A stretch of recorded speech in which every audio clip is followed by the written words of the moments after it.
শহীদ মিনারে সমাবেশ হলো আইএসএফ এর। আর সেই সমাবেশ শেষে আইএসএফ এর কর্মী নেতৃত্বরা, কর্মী সমর্থকরা তারা কিন্তু দেখতে পাচ্ছি মাঠ পরিষ্কার করছে। একেবারে সেই ছবি দেখতে পাচ্ছেন। আমরা দেখি যে বিভিন্ন সমাবেশের যেখানে সভা শেষ হয়ে যায় সেখান থেকে সেই মাঠ পরিষ্কার করা থাকে না, অপরিষ্কার পরিচ্ছন্ন অবস্থায় মাঠ থাকে। কিন্তু আজকে আমরা শহীদ মিনারের সমাবেশের পাশে দেখতে পাচ্ছি আইএসএফ এর কর্মীরা, সমর্থকরা, নেতৃত্বরা তারা কিন্তু এই মুহূর্তে তারা দেখতেই পাচ্ছেন তারা কিন্তু হাতে করে নিজেরা পলিথিন নিয়ে নিজেরাই কিন্তু তারা পরিষ্কার করছেন, মাঠ পরিষ্কার করছেন। আমরা কথা বলার চেষ্টা করব। আজকে এই যে পলিথিন নিয়ে আমরা পরিষ্কার করছেন কেন? পলিথিন নিয়ে পরিষ্কার করে এটাই আমরা বার্তা দিচ্ছি, শহীদ মিনার মাঠটা যেমন পরিষ্কার পরিচ্ছন্নতা করছি, পুরো রাজ্যের যে সমস্ত আবর্জনা আছে, ছোট বড় মেজো তৃণমূলের নেতাগুলো, তাদেরকেও আগামী দিন বাংলা থেকে এইভাবে আবর্জনার মধ্যে গিট মেরে সাফ করে দেব। এটার জন্যই আমরা আজকের এখান থেকে সেই বার্তাটা দিচ্ছি। আমরা দেখি যে প্রত্যেকটা সভা সমাবেশ হয় সেখানে মাঠ কিন্তু এরকম ময়লা আবর্জনায় ভরে পড়ে থাকে। সেখানে আপনারা কর্মীদের নিয়ে, আপনারা নেতৃত্বরা নিজেরা মাঠে নেমে, কলকাতা শহর কার? এ তো আমার শহর, অথবা আমার শহরকে পরিষ্কার পরিচ্ছন্নতা রাখার দায়িত্ব তো আমার।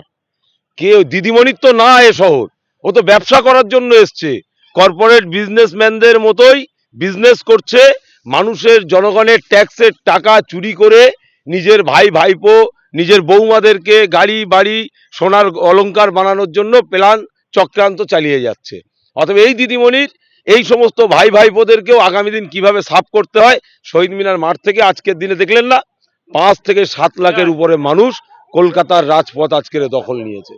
অতএব আগামী দিন এই 5-7 লাখ এই মানুষগুলোই লিডার নেতা তৈরি হবে, তারাই আগামী দিন 2026-এ এদেরকে পাপটা বিদায় করার চিন্তা ভাবনা নেবে। একেবারে আরো আমরা এখানে দেখতেই পাচ্ছেন যে কর্মী সমর্থকরা তারা কিন্তু একেবারে পরিষ্কার পরিচ্ছন্ন করছে। আমরা তাদের সঙ্গে কথা বলবো, একটু কথা বলার চেষ্টা করব। দাদা, মাঠ পরিষ্কার করছেন আপনার? আমরা নওশাদ ভাই সৈনিক। আমরা চাই এই দুর্নীতিমুক্ত বাংলা করতে, যে বাংলাতে আমরা যেমন আজ শহীদ মিনার থেকে আবর্জনা তুলে ফেলে দিচ্ছি, সেইরূপভাবে শুধু তৃণমূল, বিজেপি এবং তার সাথে সাথে আরও যারা এজেন্ডা রয়েছে বাংলার সম্প্রীতিকে, ভ্রাতৃত্বকে ভেঙে দিতে চাইছে, নষ্ট করতে চাইছে, তাদেরকে এই বাংলা থেকে বার করে দিতে, সাফ করতে চান একদম যেভাবে আমরা শহীদ মিনার সাফ করছি সকলে মিলে। এবং যারা যারা আমাদেরকে পছন্দ করবে, যারা আসতে পারেনি তাদেরকেও বলবো তারা যেন আমাদের সাথে মিলে এই বাংলা থেকে সকলকে সাফ করে দেয়। এখানে আমরা দেখছি আপনারা নিজে হাতে পরিষ্কার করছেন।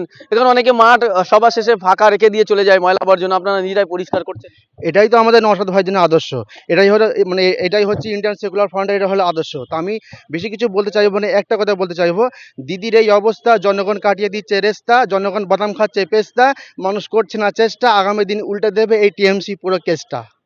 একেবারেই আপনাদেরকে জানিয়ে রাখি, তারা একের পর এক পলিথিন নিয়ে, বড় বড় পলিথিন নিয়ে তারা কিন্তু পরিষ্কার করছেন এবং সেখানে একটা করে বড় বড় পলিথিনে কিন্তু তারা সেইগুলোকে জমায়েত করছেন এবং সেগুলো অন্যত্র সরিয়ে নিয়ে যাবে। এই যে পরিষ্কার পরিচ্ছন্ন করে পলিথিনে কি করবেন আপনারা? না, আমরা এটা ওই পৌরসভা থেকে গাড়ি আসবে, আমরা গাড়িতে তুলে দেবো।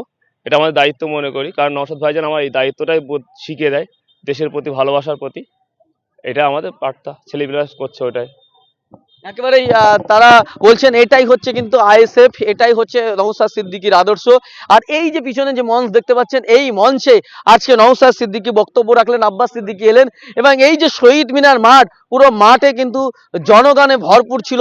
আর সেই মাঠ শেষে সেখানে যেখানে মাঠে যে সমস্ত দর্শকরা এসেছিলেন, আইএসএফ এর কর্মী সমর্থকরা এসেছিলেন, তারা এখানে খাবার খেয়েছেন, পয়লা ছিল, পলিথিন ছিল, সেইগুলো কিন্তু গুছিয়ে রীতিমতো একেবারে আইএসএফ এর কর্মী থেকে শুরু করে, সমর্থক থেকে শুরু করে নেতৃত্বরা নিজেরা দায়িত্ব নিয়ে সেই মাঠ পরিপূর্ণ পরিষ্কার করছেন এবং পরিষ্কার করে সেখানে ময়লা আবর্জনাগুলোকে এখান থেকে কুড়িয়ে নিয়ে তারা পলিথিনে রেখে সেখানে পরিষ্কার করছেন মাঠটা। হ্যাঁ, এটাই বলছেন, এটাই নওশাদ সিদ্দিকীর আদর্শ, এটা আইএসএফ এর আদর্শ, এমনটি বার্তা দিচ্ছেন তারা। ক্যামেরায় রিচিতার সঙ্গে শাকিরুল ইসলামের রিপোর্ট, জিআই কলকাতা।